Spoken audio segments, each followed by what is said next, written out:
Cartoon TV. जादुई पतीला। बहुत समय पहले की बात है। किसी गांव में एक गरीब मजदूर रहता था।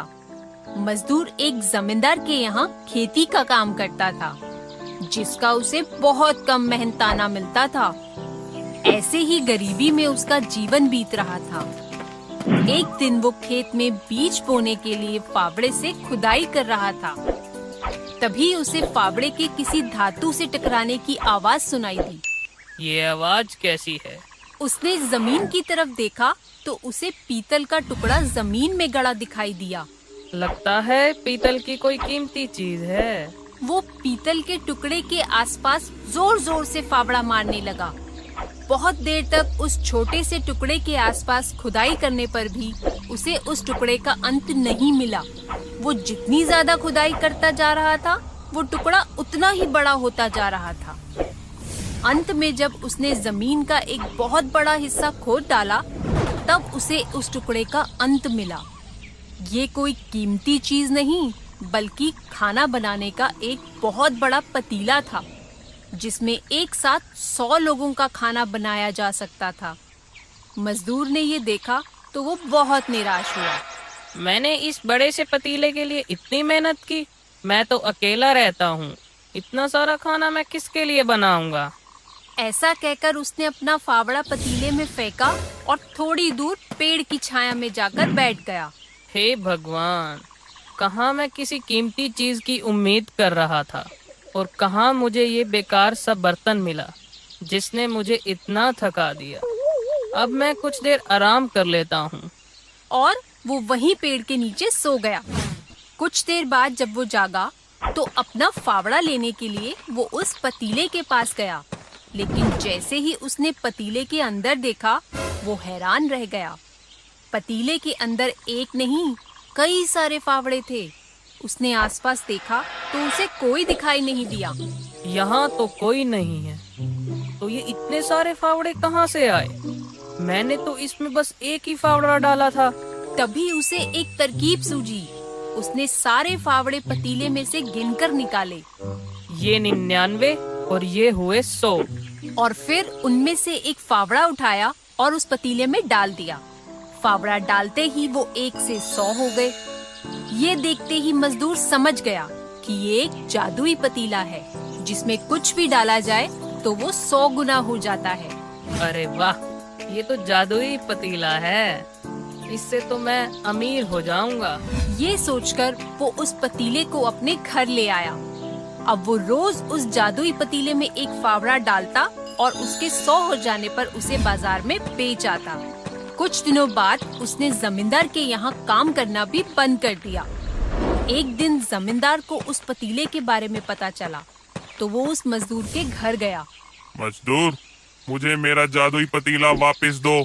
लेकिन ये जादुई पतीला तो मुझे मिला है। ये पतीला तो तुम्हें मेरे खेत में खुदाई करते वक्त मिला था, इसलिए ये मेरा हुआ। ऐसा कहकर उसने मजदूर को धक्का देकर गिरा दिया और वो पतीला ले लिया। अब जमींदार उस पतीले की मदद से अपनी सभी कीमती चीजों को 100 गुना करने लगा।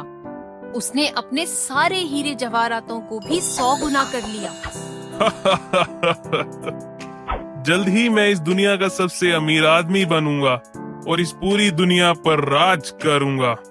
पर जैसे जमींदार को उस मजदूर के बारे में पता चला था, वैसे ही वहाँ के राजा को उस जमींदार के बारे में पता चल गया और वो कुछ सैनिक लेकर जमींदार के घर पहुँचा।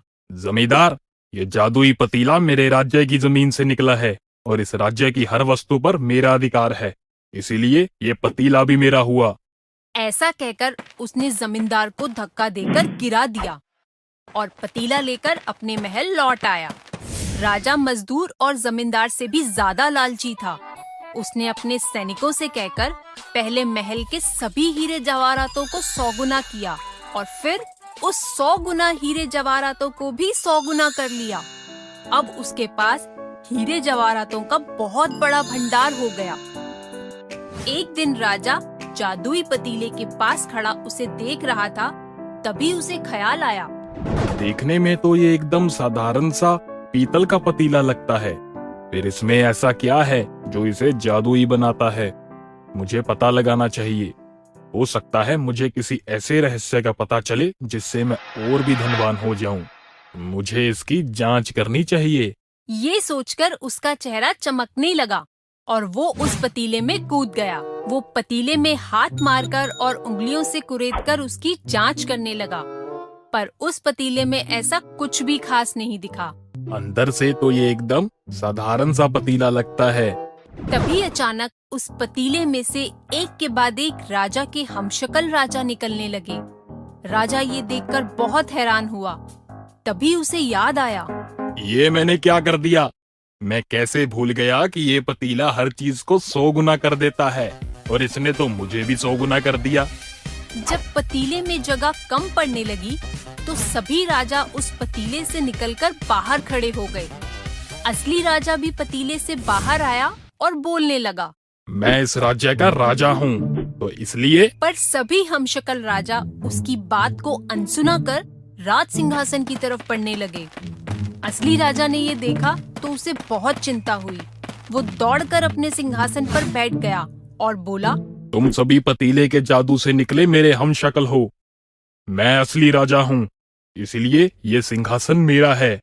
सिंहासन राजा का होता है और राजा मैं हूँ। मैं भी राजा हूँ, इसलिए ये सिंहासन मेरा हुआ। नहीं, ये सिंहासन मेरा है। ऐसे एक के बाद एक सभी 100 राजा सिंहासन पर अपना हक जताने लगे। कुछ देर बाद सभी गुस्सा हो गए और उन्होंने तलवार निकाल ली। कोई मेरे और मेरे सिंहासन के बीच में नहीं आ सकता। और सभी राजाओं के बीच युद्ध छिड़ गया। सभी सिंहासन के लिए एक दूसरे को मारने लगे। बहुत घमासान युद्ध चला और अंत में असली राजा समेत सभी 100 राजा सिंहासन के लालच में मारे गए। और इस लड़ाई में पतीले के भी टुकड़े टुकड़े हो गए और वह अब किसी काम का ना रहा। तो बच्चों, इस कहानी से हमें ये शिक्षा मिलती है कि लालच में इंसान की अक्ल पर पत्थर पड़ जाते हैं। लालच में आकर ही राजा जादुई पतीले में कूद गया और लालच